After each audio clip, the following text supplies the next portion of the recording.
नमस्कार, खबरें अब तक में आपका स्वागत है। मैं हूं आपके साथ पवन शर्मा। खबरें अब तक में आज बात होगी चैंपियंस ट्रॉफी में मिली जीत के बाद हुए हंगामे की और विराट कोहली के दिल जीतने वाले काम की, नेपाल की सियासत में हुई सीएम योगी की एंट्री की और संसद में हुए घमासान की। इन सभी मुद्दों पर बात होगी विस्तार से, लेकिन इससे पहले आइए नजर डालते हैं इस वक्त की हेडलाइंस पर। पश्चिम बंगाल विधानसभा में हंगामा, बीजेपी विधायकों ने स्पीकर पर लगाया पक्षपात करने का आरोप। गाजियाबाद के जीएसटी विभाग के कैंसर पीड़ित डिप्टी कमिश्नर ने किया सुसाइड, 14वीं मंजिल से कूद कर दी जान। आरा तनिक शोरूम लूटपाट में 2 घंटों के अंदर पुलिस ने की बड़ी कार्रवाई। लुटेरों से मुठभेड़ में 3 झोले में बरामद किया आभूषण। दुनिया भर में एक्स का सर्वर डाउन, आधे घंटे से ज्यादा समय तक परेशान हुए यूजर, फिलहाल सेवाएं बहाल। योगी की कैबिनेट मीटिंग में बड़ा ऐलान, 10,000 से 25,000 रुपए के मूल्य वाले स्टाम्प पत्र अवैध करार।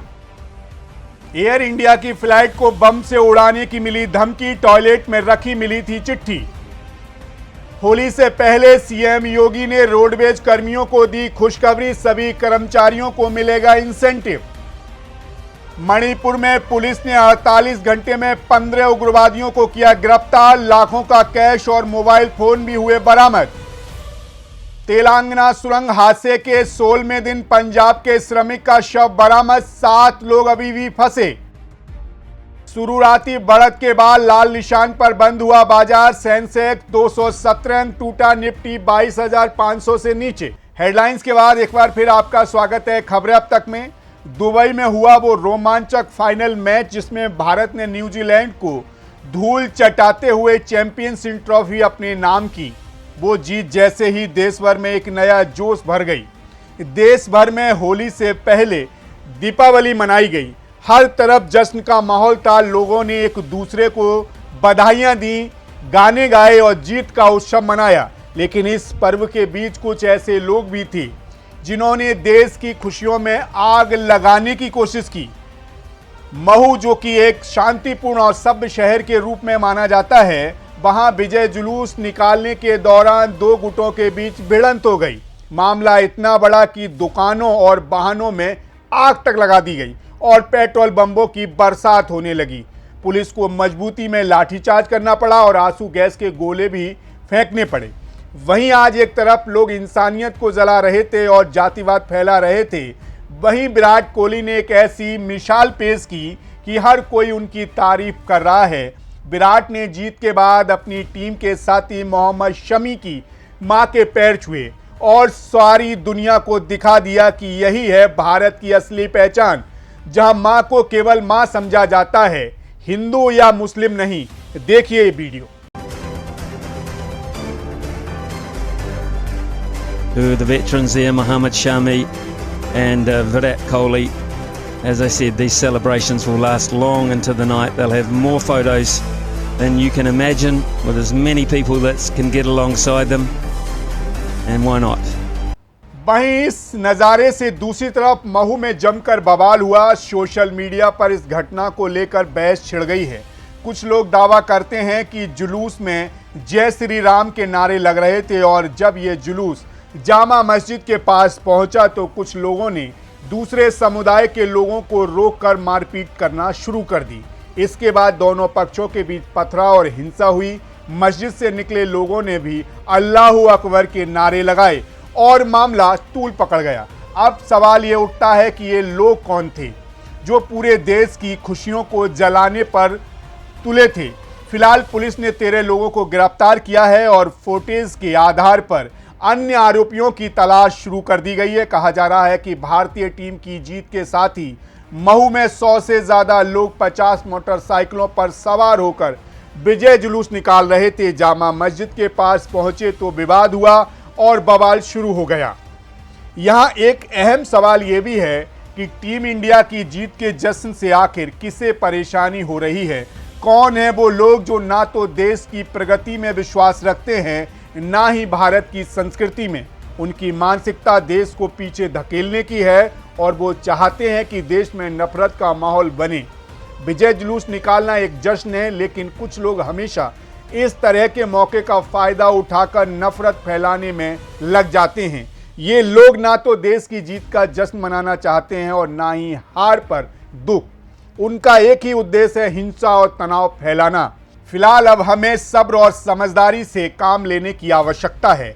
सोशल मीडिया पर किसी भी भड़काऊ पोस्ट को फैलाने से बचें, किसी भी विवाद में ना उलझें, क्योंकि भारत के संविधान में ये साफ लिखा है, हम भारत के लोग हैं, यानी कि हम सब मिलकर इस देश को बनाते हैं। जो लोग हिंसा फैलाते हैं वह असली भारतीय नहीं हो सकते। ऐसे लोग इस देश की एकता और अखंडता के दुश्मन हैं और उनके खिलाफ कड़ी कार्रवाई होने की आवश्यकता है। फिलहाल इसी के साथ खबरें अब तक में रुक करेंगे अगली रिपोर्ट का। नेपाल में एक सियासी तूफान आ गया है। पूर्व राजा ज्ञानेंद्र की काठमांडू में धमाकेदार वापसी ने राजनीति जगत में हलचल मचा दी है। रविवार को पोखड़ा से काठमांडू एयरपोर्ट पर उतरते वक्त जब ज्ञानेंद्र का भव्य स्वागत हुआ और सड़कों पर करीब 10,000 लोग उनके समर्थन में उतरे तो ये ऐतिहासिक दृश्य था। नेपाल में राजशाही का अंत हुए 19 साल हो चुके हैं, लेकिन ज्ञानेंद्र की वापसी ने यह साबित कर दिया है कि नेपाल में राज परिवार का प्रभाव अभी खत्म नहीं हुआ है। लेकिन इसी बीच एक अनोखी बात नेपाल में देखने को मिली जो पहले कभी नहीं दिखी, और वो ये था कि नेपाल की सियासी रैली में उत्तर प्रदेश के सीएम योगी का पोस्टर होना। यहाँ एक सवाल बड़ा अहम उठता है, नेपाल में योगी आदित्यनाथ की चर्चा क्यों हो रही है? दरअसल राजा ज्ञानेंद्र के नेपाल लौटने के बाद उनकी मुलाकातें और राजनीति में उनके इरादे छिपे नहीं सकते। काठमांडू पोस्ट की रिपोर्ट के मुताबिक नेपाल में सक्रिय होने से पहले ज्ञानेंद्र लखनऊ में उत्तर प्रदेश के मुख्यमंत्री योगी आदित्यनाथ से मिले थे। इस मुलाकात की तस्वीरें मीडिया में खूब वायरल हुई थी, लेकिन ना तो ज्ञानेंद्र और ना ही योगी आदित्यनाथ ने इस मुलाकात का कारण बताया। इस रहस्यमय मुलाकात ने नेपाल की राजनीति गलियारों में चर्चा को हवा दी है, लेकिन सियासी जानकार इस बात का अनुमान लगा चुके हैं कि आखिर क्या हुआ होगा। दरअसल जिस राजनीति और हिंदुत्व की राजनीति से हिंदुओं को सीएम योगी ने अपनी ओर खींचा है, वही रणनीति नेपाल पहुंच चुकी है। नेपाल की 81% हिंदू आबादी में योगी आदित्यनाथ को एक कट्टर और आदर्श हिंदू नेता के तौर पर देखा जाता है। यही कारण है कि ज्ञानेंद्र और योगी की मुलाकात को नेपाली मीडिया एक गहरे रणनीतिक दृष्टिकोण से देख रहा है। हाल ही में ज्ञानेंद्र की रैली में योगी आदित्यनाथ के पोस्टरों का दिखना ये साबित करता है कि नेपाल में हिंदू धर्म के कट्टर समर्थक इस मुलाकात के पीछे कोई गहरी सियासी चाल बता रहे हैं। ये कोई नई बात नहीं कि नेपाल की राज परिवार के लोग गौरक्षा पीठ के प्रति गहरी श्रद्धा रखते हैं। गौरक्षा पीठ का संबंध योगी आदित्यनाथ से जुड़ा है, जो इस पीठ के पीठाश्वर भी हैं। नेपाल में राज परिवार के कई सदस्य इस पीठ में जाकर पूजा अर्चना करते रहे हैं और अब योगी आदित्यनाथ की ताकतवर छवि के साथ ये कनेक्शन राजनीति में एक नए मोड़ की ओर इशारा कर रहा है। दरअसल 2006 में नेपाल में राजशाही का खात्मा हुआ, लेकिन इसके बाद से नेपाल की सियासत स्थिर नहीं हो पाई है। 2008 में संविधान लागू होने के बाद से अब तक नेपाल में 13 बार प्रधानमंत्री बदले जा चुके हैं। नेपाल की मौजूदा सरकार का संतुलन भी बहुत डगमगाता हुआ दिख रहा है। वहीं नेपाल में योगी आदित्यनाथ की चर्चा अचानक नहीं हो रही। उनकी कड़क हिंदूवादी छवि और भारतीय राजनीति में उनकी मजबूत पकड़ नेपाल में एक बड़े बदलाव को संकेत दे सकती है। नेपाल के लिए जहां हिंदू धर्म एक अहम पहचान है, योगी आदित्यनाथ जैसे नेता का प्रभाव और उनकी विचारधारा बड़ी भूमिका निभा सकती है। कुल मिलाकर नेपाल की राजनीति में योगी आदित्यनाथ की चर्चा सिर्फ एक कूटनीति मुलाकात नहीं, बल्कि एक बड़े राजनीतिक बदलाव की ओर इशारा करती है, जो नेपाल और भारत के रिश्तों को भी एक नई दिशा दिखा सकती है। फिलहाल इसी के साथ खबरें अब तक में बढ़ेंगे अगली खबर की ओर। संसद के बजट सत्र का आज दूसरा चरण सोमवार को शुरू होते ही गर्मागर्म हंगामे से गूंज उठा संसद। पहले ही दिन लोकसभा में कांग्रेस के नेता राहुल गांधी ने वोटर लिस्ट को लेकर संसद में गंभीर चर्चा की मांग की, जिसे विपक्षी दलों ने पूरी ताकत के साथ समर्थन किया। राहुल गांधी ने कहा, देश भर में वोटर लिस्ट को लेकर सवाल उठ रहे हैं और विपक्ष का एक ही मुद्दा है, इस पर विस्तृत चर्चा होनी चाहिए। कांग्रेस ने ट्वीट कर कहा, हमने 1 महीने से ज्यादा वक्त पहले महाराष्ट्र की वोटर लिस्ट में गड़बड़ियों पर प्रेस कॉन्फ्रेंस की थी, लेकिन चुनाव आयोग ने हमारी पारदर्शिता की मांगों पर कोई अहम जानकारी नहीं दी और ना ही कोई काम किया। अब वोटर लिस्ट में डुप्लीकेट नामों के नए सबूत सामने आए हैं, जिससे और भी गंभीर सवाल खड़े हो रहे हैं। लोकतंत्र और संविधान की रक्षा के लिए इस पर चर्चा बेहद जरूरी है। राहुल गांधी ने संसद में क्या कुछ बोला, आइए आपको सुनाते हैं। स्पीकर सर, आपने सही बात बोली कि वोटर लिस्ट क्या सरकार बनाती है। मैंने नहीं बोला नहीं, आपने बोला क्या, और आपने सही बोला कि सरकार वोटर लिस्ट नहीं बनाती है। मगर पूरे देश में वोटर लिस्ट पर सवाल उठ रहे हैं। हर स्टेट में, हर ऑपोजिशन के स्टेट में और महाराष्ट्र में black and white voter list पे सवाल उठे हैं। तो पूरा ऑपोजिशन मिलकर सिर्फ ये बोलने दीजिए, पूरा ऑपोजिशन सिर्फ मिलकर ये कह रहा है कि वोटर लिस्ट पे यहां पे एक डिस्कशन हो जाए। ओके। आप बनाते नहीं हो, इसको हम एक्सेप्ट कर रहे हैं, आप डिस्कशन तो कीजिए। वहीं सत्ता पक्ष अपने बजट सत्र के एजेंडे को लेकर पूरी तरह से तैयार था, लेकिन विपक्षी दलों ने वोटर आईडी विवाद और दक्षिण भारत में हिंदी भाषा को तीसरी भाषा के रूप में लाने के प्रस्ताव पर बवाल मचाना शुरू कर दिया। माहौल इतना गर्मा गया कि सदन में एक ऐसा पल भी आया जब शिक्षा मंत्री धर्मेंद्र प्रधान को अपने ही बयान पर खेद प्रकट करना पड़ा और उनकी बातों को संसद की कार्रवाई से हटा दिया गया। दरअसल सदन में जैसे ही कार्रवाई शुरू हुई, डीएमके समेत तमाम विपक्षी दल अपने मुद्दों को लेकर आक्रामक हो गए। लेकिन ये जैसे ही सियासी तूफान की शुरुआत थी, जिसके बाद मंत्री धर्मेंद्र प्रधान ने तमिलनाडु सरकार के अशब्द कह दिया, तो डीएमके सांसद कनिमोझी के गुस्से का कारण बना। कनिमोझी की नाराजगी के बाद धर्मेंद्र प्रधान खड़े हुए और कहा, मुझे ऐसे शब्द का प्रयोग नहीं करना था। अगर मेरी बातों से आपको ठेस पहुंची हो तो मैं उन शब्दों को वापस लेता हूं। सुनिए उन्होंने क्या कुछ कहा। Government of India is open and ready.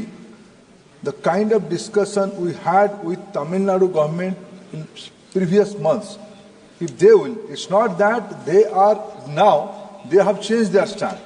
At one point of time, Tamil Nadu government has ready to sign an MOU with Government of India for accepting PM3.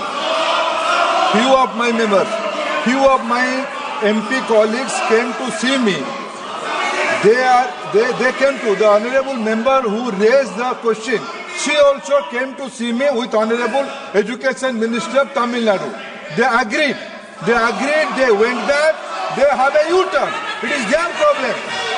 देखा जाए तो संसद के बजट सत्र का ये दूसरा चरण राजनीतिक तनाव और तीखी बहसों से भरा हुआ साबित हो रहा है। राहुल गांधी के द्वारा वोटर लिस्ट पर की गई चर्चा से लेकर मंत्री धर्मेंद्र प्रधान और विपक्षी नेताओं के बीच तीखी नोक-झोंक तक हर पहलू ने संसद को गर्म कर दिया है। विपक्षी दलों की आवाज एकजुट हो रही है और सत्ता पक्ष अपनी स्थिति स्पष्ट करने में जुटा है। इन घटनाओं ने ये साफ कर दिया है कि संसद अब सिर्फ बजट पर ही नहीं बल्कि देश की अहम मुद्दों पर भी गहराई से चर्चा करने का मंच बन चुका है। हालांकि ये देखना दिलचस्प होगा कि आगे आने वाले दिनों में संसद के इस हंगामेदार सत्र में कौन कौन से मुद्दे और किस तरह से उठाए जाते हैं। क्या सत्ता और विपक्ष के बीच की इस घमासान से कोई समाधान निकलेगा या सिलसिला और भी तेज होगा, वक्त ही बताएगा। ये फिलहाल ये तो थी खबरें अब तक की, आज की कुछ खास खबरों की खास रिपोर्ट। लेकिन इसके अलावा एक और बात आपसे करनी जरूरी है। प्रकृति से खिलवाड़ का खामियाजा अब इंसान को घातक रूप में भुगतना पड़ रहा है और कोरोना इसका खौफनाक उदाहरण बन चुका है। फिर भी हम अपनी गलतियों से कुछ भी नहीं सीख पा रहे हैं। 2025 वो साल हो सकता है जब धरती के तापमान ने एक नया खतरनाक इतिहास रच दिया हो। विश्व मौसम विज्ञान संगठन WMO की चेतावनी साफ है। 2024 का तापमान तोड़ने वाली गर्मी का कहर इस साल भी विकराल रूप में सामने आएगा। आने वाला अप्रैल न केवल इस सदी का सबसे गर्म महीना साबित होने जा रहा है, बल्कि पूरे देश में पहले से भी भीषण गर्मी महसूस की जा सकती है। वह मई जून में अपने सारे रिकॉर्ड तोड़ सकती है। ये बढ़ती गर्मी न सिर्फ हमारे जीवन को असहनीय बनाएगी बल्कि स्वास्थ्य पर गंभीर संकट भी पैदा कर सकती है, जिससे बचने के लिए हमें अभी से पूरी तरह से सतर्क और तैयार रहने की आवश्यकता है। खान पान में बदलाव, शरीर में पानी की कमी ना होने देना और तेज धूप से बचाव अपनाना बेहद ज़रूरी है, क्योंकि गर्मी के असर से ब्लड प्रेशर और शुगर की समस्या भी विकराल हो सकती है। ये समय है जब इंसान को प्रकृति से हो रही प्रतिशोधी ताकतों के खिलाफ हर कदम सोच समझ कर उठाने होंगे। फिलहाल इसी के साथ मुझे दीजिए इजाज़त और आप बने रहिए सी न्यूज़ भारत के साथ। हर खबर आपके साथ, आपके हाथ।